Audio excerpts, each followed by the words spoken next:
अब क्वाड्रिलेटर क्या होता है? क्वाड्रिलेटर भी एक पॉलीगन है, ट्राइंगल 3 साइड पॉलीगन है, ठीक है, और क्वाड्रिलेटर 4 साइड पॉलीगन है। अब 4 side polygon is a quadrilateral, जिसकी 4 साइड्स होती है वो polygon is a quadrilateral. It has a 4 sides, इसकी 4 साइड्स होती हैं, 4 ही एंगल्स होते हैं। And in the case of triangle you can visualise in the interior too, जैसे कि अब हम आगे देखेंगे, ABCD, ठीक है, ये क्वाड्रिलेटर है ABCD, जिसके अंदर एक AB लाइन है, जैसे कि यहां दे रखा है AB line, BC line, CD line और DA लाइन, ये सब है। इट हैज अ 4 एंगल्स, इसके 4 एंगल है, angle A, angle B, angle C और एंगल D। 4 एंगल्स हैं इसके, क्योंकि एक वर्टेक्स से यहां से एक एंगल बन रहा है, एक एंगल यहां से, एक एंगल यहां से, तो 4 इसके एंगल है। उसके बाद आगे क्या दे रखा है इसमें, इन any quadrilateral ABCD, AB, line AB and line BC are adjacent sides. Can you write other pair of the adjacent side? अब हमें बताना है कि इसमें adjacent sides कौन सी हैं। देखो यहां से हम समझ लेते हैं, ये क्वाड्रिलेटर यहां पे दे रखा है, एक तो हमें adjacent side बतानी है, एक हमें इसके अंदर opposite sides बतानी है। क्या बताना है? एक इसमें adjacent side बतानी है, opposite sides बतानी है, ठीक है। Name the other pair of opposite side। तो सबसे पहले हम ये देख लेते हैं, यहां पे जैसे दे रखा है कि A and C are said to be opposite angle। पहले हम ये समझ लेते हैं कि जो A का जो ऑपोजिट है C है। A क्या है? एक एंगल है यहां पर, और C भी बिल्कुल उसके ऑपोजिट एंगल बना हुआ है। A का ऑपोजिट C है और B का ऑपोजिट D एंगल है, ठीक है, ये चीज समझ आ गई। A का ऑपोजिट C एंगल है और B का ऑपोजिट D एंगल है। उसके बाद हम बात करते हैं, अब एडजेसेंट साइड्स पूछा था उन्होंने हमसे कि एडजेसेंट साइड्स कौन सी होती है। देखो एडजेसेंट साइड्स वो होती हैं जो हमारी एक ही पॉइंट से निकलती है। जैसे कि अब एक वर्टेक्स है, एक एंगल है, एक पॉइंट यहां पे हो गया, अब इससे हमारी AB भी बन रही है और इससे हमारी A और D भी बन रही है, ठीक है।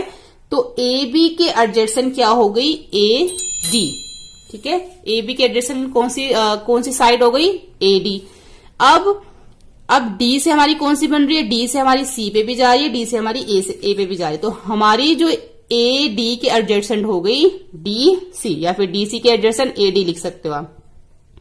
ये चीज मेन आपको समझनी है, जब हमारी एक ही वर्टेक्स से 2 लाइंस निकलती हैं यहां पे, एक इधर और एक इधर, तो वो हमारी एडजेसेंट साइड्स होती हैं। ये चीज समझ आ गई। दूसरा ने हमसे पूछा था ऑपोजिट साइड। ऑपोजिट साइड मतलब बिल्कुल उसके सामने की, जैसे AB के ऑपोजिट क्या है? DC, और CB के ऑपोजिट क्या है? DA। ये हमारी ऑपोजिट साइड्स हो गई और ये हमारी एडजेसेंट साइड्स हो गई जो एक ही पॉइंट से निकलती हैं। इन दोनों का डिफरेंस आपको समझना है, एडजेसेंट साइड का और ऑपोजिट। ऑपोजिट जो बिल्कुल उसके सामने होगी, एडजेसेंट जो एक ही पॉइंट से निकलेगी, ठीक है। अब आपको ये भी समझ आ गया, एडजेसेंट साइड, ऑपोजिट साइड और ऑपोजिट एंगल भी मैंने आपको बता दिए। उसके बाद आ जाता है एडजेसेंट एंगल। अब एडजेसेंट एंगल्स कौन से होते हैं? एडजेसेंट एंगल्स हमारे जो हमारे एक ही लाइन पे, जैसे कि अब ये एक लाइन है यहां पे, उसकी एक साइड पे तो एंगल C बना हुआ है और एक साइड पे एंगल D बना हुआ, तो ये हमारा एडजेसेंट एंगल है। C जो है वो एडजेसेंट है D के और D जो है वो एडजेसेंट है C के। ऐसे यहाँ पे A B के और B C का एडजेसेंट है, क्योंकि ये एक ही लाइन पे बने हुए हैं, और एक ही लाइन पे A बना हुआ है और D बना हुआ है, और एक ही लाइन पे B और C, ये दोनों एडजेसेंट है, ठीक है। ये चीजें थोड़ा सा आपको ध्यान रखनी है। क्वाड्रिलेटर के अंदर क्या क्या याद रखना है? Adjacent sides, opposite sides, adjacent angle और ऑपोजिट एंगल्स, ठीक है। ये जो 4-5 चीजें हैं ये हमें इसके अंदर याद रखनी है। एक बार हम फिर से देख लेते हैं कि एडजेसेंट साइड्स कौन सी होती हैं जो एक पॉइंट से निकलती हैं, 2 लाइंस, D से C और D से A, ये दोनों हमारी एडजेसेंट साइड्स हो गई, ठीक है। और एडजेसेंट एंगल कौन से हो गए? जो एक ही लाइन पे होते हैं दोनों, ये हमारे एडजेसेंट एंगल्स हो गए। ऑपोजिट क्या होता है? जो बिल्कुल आमने सामने होता है, ठीक है, ये हमारी ऑपोजिट साइड्स हो गई। और एंगल्स जो हमारे आमने सामने एंगल्स होते हैं वो ऑपोजिट एंगल हो गए, ठीक है। तो ये हमारा 4.5 का भी हमने बेसिक समझ लिया। आज हम क्लास 6 का चैप्टर नंबर 4 उसकी एक्सरसाइज 4.5 स्टार्ट करेंगे। इस एक्सरसाइज को करने से पहले मैं थोड़े से आपको इस एक्सरसाइज के बेसिक बता देती हूँ ताकि आपको ये करने में जिससे इजी हो जाएगा। तो पहले हम इसके थोड़े बेसिक्स देख लेते हैं। ये जो एक्सरसाइज है ये क्वाड्रिलेटर के ऊपर है। क्वाड्रिलेटर क्या होता है? अ 4 sides polygon is a quadrilateral. 4 side वाला 4 साइड वाला एक पॉलीगन जो होता है उसको हम क्वाड्रिलेटर कहते हैं। ठीक है। इट हैज 4 साइड, इसकी 4 साइड्स होती हैं एंड 4 एंगल्स, और 4 एंगल्स होते हैं। तो अ 4 side of polygon is a quadrilateral, it has 4 sides and 4 angles. अब हमें यहाँ पे सामने फिगर में ये क्वाड्रिलेटर दे रखा है, तो इसमें से हमें बताना है कि इसकी साइड कौन कौन सी है। देखो ये 4 साइड लिखी हुई है, यहाँ पे एंगल्स भी लिखे हुए हैं। तो ए बी एक साइड हो गई, बी सी दूसरी साइड हो गई, सी डी तीसरी साइड हो गई, और डी जो है वो हमारी 4th साइड हो गई। तो ऐसे 1 2 3 4 ये हमारी 4th साइड हो गई, और यहाँ पे हम इसके नेम ऐसे लिखे हुए हैं। It has a 4 angle, angles भी 4 हैं। एक हमारा एंगल हो गया ए, एक एंगल है बी, एक है सी और एक है डी। तो ये हमारे 4 एंगल्स हो गए। अब हम इसको देखते हैं कि इसके अंदर ऑपोजिट साइड्स कौन सी हैं और एडजेसेंट साइड्स कौन सी हैं। उसके बाद ये दे रखा है कि in any quadrilateral A B C D, ये जो हमारा quadrilateral A B C D है, इसमें जो ए बी और बी सी यानी कि जो एक पॉइंट से 2 रेज जाती हैं, कि एक पॉइंट से इसी पॉइंट से ये बी सी बन रहा है और इसी पॉइंट से बी ए बन रहा है, तो ये हमारी एडजेसेंट साइड्स होती हैं जो एक ही पॉइंट से बनती हैं। यानी कि बी से ही हमारा बी सी बन रहा है और बी से ही हमारा बी ए बन रहा है, तो हम इन दोनों साइड्स को एडजेसेंट साइड बोलेंगे। जैसे कि सी डी और सी बी ये भी हमारी एडजेसेंट साइड हो गई, या ए डी ए बी ये भी हमारी एडजेसेंट साइड हो गई। जो एक ही पॉइंट से 2 साइड्स बनेंगी उसको हम एडजेसेंट साइड बोलेंगे। और ऑपोजिट साइड्स कौन सी होती है? जैसे कि ए बी एक साइड, ये इसकी ऑपोजिट क्या है? डी सी, तो ये हमारी ऑपोजिट हो गई। एडजेसेंट जो एक ही पॉइंट से 2 बनेंगी, और ऑपोजिट जो उसके बिल्कुल सामने होगी। जैसे ए बी के ऑपोजिट है डी सी और सी बी के ऑपोजिट क्या है? D A. ठीक है, तो ये हमारी ऑपोजिट साइड्स भी हो गई। अब हम पढ़ेंगे ऑपोजिट एंगल। जैसे हमारा ये एंगल ए है और ए के ऑपोजिट क्या हमारा? सी, और डी के ऑपोजिट बी, या बी के ऑपोजिट डी, तो ये हमारे ऑपोजिट एंगल्स हो गए। अब एडजेसेंट एंगल्स कौन से होते हैं? जैसे कि एडजेसेंट एंगल्स वो होते हैं जैसे ए और हमारा है बी, जो एक ही लाइन के 2 एंड पॉइंट होते हैं। जैसे कि ये एक ही लाइन सेगमेंट है, इसका एक पॉइंट और ये दूसरा पॉइंट एक ही लाइन से जो बनते हैं वो हमारे एडजेसेंट एंगल्स होते हैं। जैसे ए और बी हमारे एडजेसेंट एंगल हो गए, ए और डी एडजेसेंट एंगल हो गए, डी और सी। ऐसे नहीं कि सी और ए ये तो ऑपोजिट हो जाएंगे ना। एडजेसेंट एंगल जो एक ही लाइन सेगमेंट से जो बनते हैं और उन दोनों के जो एंड पॉइंट होते हैं वही हमारे एडजेसेंट एंगल्स होते हैं।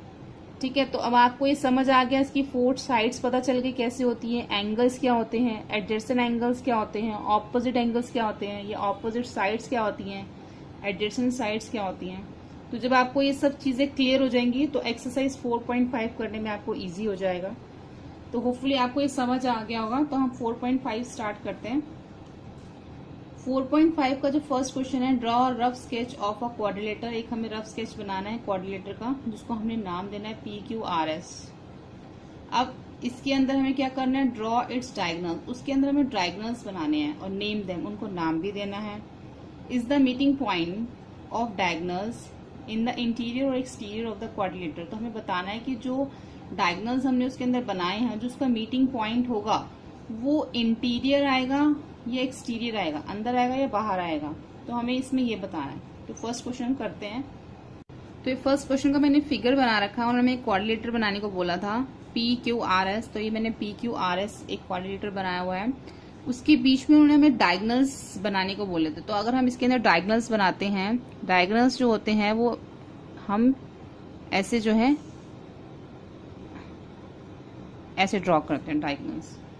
ठीक है, डायगोनल्स जो होते हैं ना वो जैसे ऑपोजिट एंगल से आप कह सकते हो। जैसे ये एंगल है, इसका ऑपोजिट ये है, उससे हमने मैच करना होता है, तो वो डायगोनल्स बन जाते हैं। जैसे P का ऑपोजिट R है तो हम उसको इससे मैच करेंगे, Q का ऑपोजिट S है तो उसको इससे हम एक लाइन ड्रॉ कर देंगे, तो बीच में जो है ये हमारे डायगोनल्स बन जाते हैं। इसको हम डायगोनल्स कहते हैं। या फिर हम ये भी कह सकते हैं कि एडजेसेंट एंगल्स से जो नहीं मैच होते, जैसे अब एडजेसेंट इसका कौन सा होगा, P के साथ Q एडजेसेंट है, हमने P के साथ Q को मैच नहीं किया, हमने P के साथ R को किया, यानी कि ऑपोजिट एंगल को मैच करने से हमेशा हमारे डायगोनल्स बनते हैं। अब इसका मीटिंग पॉइंट क्या आ रहा है, ये बीच में, हमने इसको नेम दे दिया O, ठीक है। तो क्वेश्चन में क्या पूछा था कि एक क्वाड्रिलेटर बनाइए PQRS, उसके अंदर डायगोनल्स ड्रॉ कीजिए, और जो उसका मीटिंग पॉइंट है वो इंटीरियर आ रहा है कि एक्सटीरियर आ रहा है। ये देखिए इंटीरियर अंदर आ रहा है, तो ये इसका आंसर हमारा इंटीरियर होगा।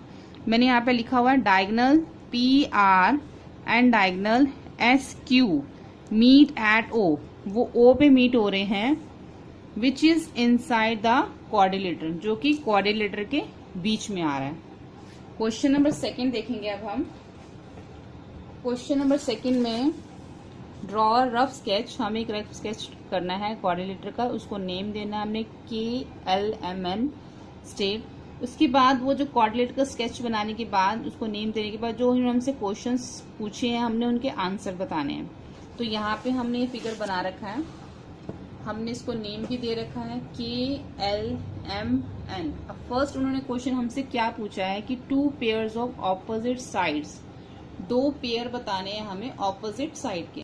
तो इसमें 2 पेयर कौन से बनेंगे ऑपोजिट साइड के, एक साइड हमारी ये है KL, अब KL के ऑपोजिट क्या है हमारा MN, तो हम लिख सकते हैं यहाँ पे KL एंड MN। ये तो हमारा एक हो गया, उन्होंने हमें पेयर बोला है, तो सेकंड हमारा हो गया। अब हम ये ले लेते हैं KN, उसके ऑपोजिट क्या है हमारा LM, तो दूसरा हम ये लिख लेते हैं KN एंड LM, ये हमारा पेयर हो गया ऑपोजिट साइड्स का। उसके बाद उन्होंने हमें बोला है 2 पेयर ऑफ ऑपोजिट एंगल्स, अब हमें 2 पेयर बताने हैं ऑपोजिट एंगल के। अब K के ऑपोजिट क्या है M, और L के ऑपोजिट क्या है N, या फिर N के ऑपोजिट L, M के ऑपोजिट K, आप ऐसे भी लिख सकते हैं कि angle K and angle M, second है angle L and angle N, ठीक है। उसके बाद उन्होंने हमसे क्या पूछा है 2 पेयर ऑफ एडजेसेंट साइड्स। अब एडजेसेंट साइड मैंने वो कौन सी बताई थी, जो एक ही पॉइंट से दोनों साइड जो निकल, जैसे M से ये भी जा रही है और N से ये भी साइड जा रही है, तो वो एडजेसेंट साइड्स होती है। अब हमें इसमें एडजेसेंट साइड, तो पहली साइड हमारी कौन सी होगी एडजेसेंट KN, यानी कि इससे हमारा NK भी बोल सकते हो NM भी बोल सकते हो आप, यानी कि एक ही पॉइंट से हमारी दोनों जा रही है NK एंड NM, एक ये हो गई हमारी। दूसरे हम ये भी बोल सकते हैं ML या NM, MN एंड ML, ये हमारी 2 एडजेसेंट साइड्स हो गई। उसके बाद है 2 पेयर्स ऑफ एडजेसेंट एंगल्स, अब 2 एंगल्स बताने हैं हमें एडजेसेंट। 2 एडजेसेंट एंगल हमारे क्या हो गए K और N, जो हमारे एक ही लाइन के 2 एंड पॉइंट होते हैं वो हमारे एडजेसेंट एंगल्स बन जाते हैं, K और N, या फिर आप N और M भी बोल सकते हो, M और L भी लिख सकते हो, L और K भी लिख सकते हो, क्योंकि ये सभी जो है एक ही पॉइंट के जो साइड, एक ही लाइन के जो दोनों साइड्स होंगी वो हम उसको एंगल्स में, देखो अब हम इसमें लिखेंगे angle K and angle N, ये हमारी एडजेसेंट एंगल हो गई, क्योंकि ये एक ही लाइन के दोनों पॉइंट्स पे हैं। ऐसे में ये भी लिख सकते हैं एंगल M और angle K and L, sorry, angle M and angle L, तो ये हमारे एडजेसेंट एंगल्स हो गए। तो यहाँ पे हमारी ये एक्सरसाइज फिनिश होती है, एक्सरसाइज 4.5 चैप्टर 4 की। होपफुली आपको मेरा वीडियो अच्छा लगा हो तो आप इस चैनल को सब्सक्राइब कीजिए और बेल बटन पर प्रेस कीजिए, ताकि आने वाली जो सभी वीडियोस है वो आपको मिल सके। लाइक करके बताइए कि आपको वीडियो कैसी लगी है, और आप कमेंट करके कोई भी क्वेश्चन आप मुझसे पूछ सकते हैं। अगर आप किसी एक्सरसाइज के बारे में जानना चाहते हैं, किसी क्वेश्चन के बारे में कुछ पूछना चाहते हैं, तो आप मुझसे पूछ सकते हैं। और अपने फ्रेंड